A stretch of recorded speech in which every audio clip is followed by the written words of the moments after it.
Do Democrats really have to release Donald Trump's personal taxes to the public?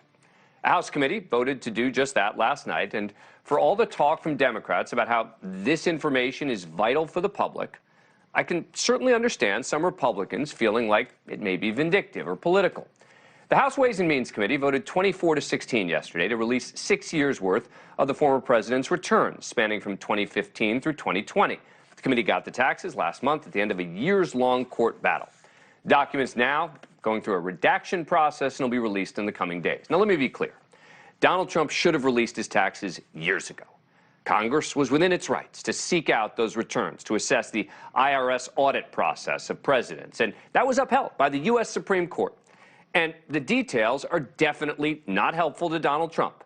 The former president has bragged about not paying taxes, but seeing the numbers is pretty powerful. 2015, filing jointly with his wife Melania, reported a $31.7 million loss, paid just over $600,000 in taxes. In 2016, Chu lost more than $32 million, paid $750 in taxes. 2017, they lost another $12.9 million, again, paid just $750. 2018, made $24.3 million, paid roughly $1 million in taxes. 2019, they paid about $133,000. In 2020, the Trumps are back in the red, losing $4.8 million and not paying a penny in taxes.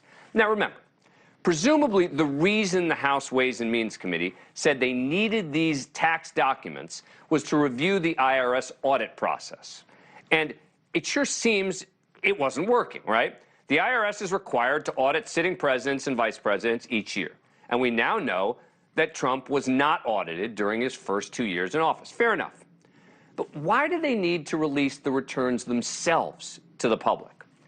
Ways and Means Committee Chairman Richard Neal insists the motive was not retribution.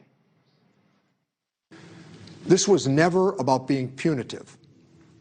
It was never about being malicious. I never overpromised. I never built an unreasonable level of expectation.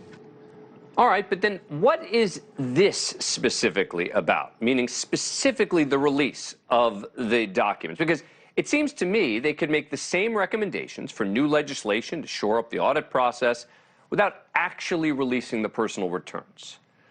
But I may be missing something, so let's talk to one of the members of the committee.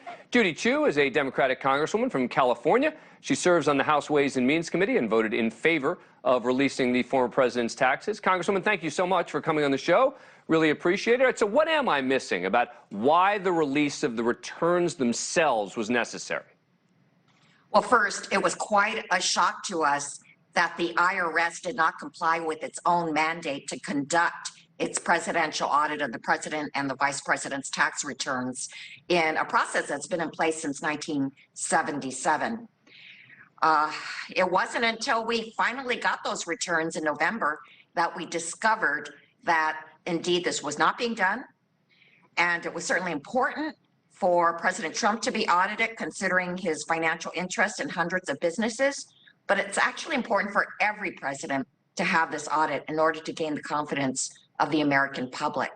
And yet, in Trump's 4 years in office, only one mandatory presidential audit was started.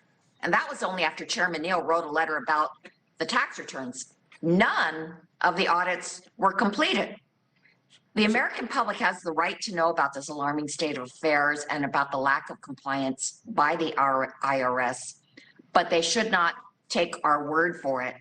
I want to ensure that they also see for themselves as to why this is important. And in fact, you can't really understand our findings unless you look at the tax returns themselves. Let me ask you about that. Why would that be the case? I mean, because I've read your findings. I read the committee report. All the details that I just laid out came from your summary of the report. I think I get it.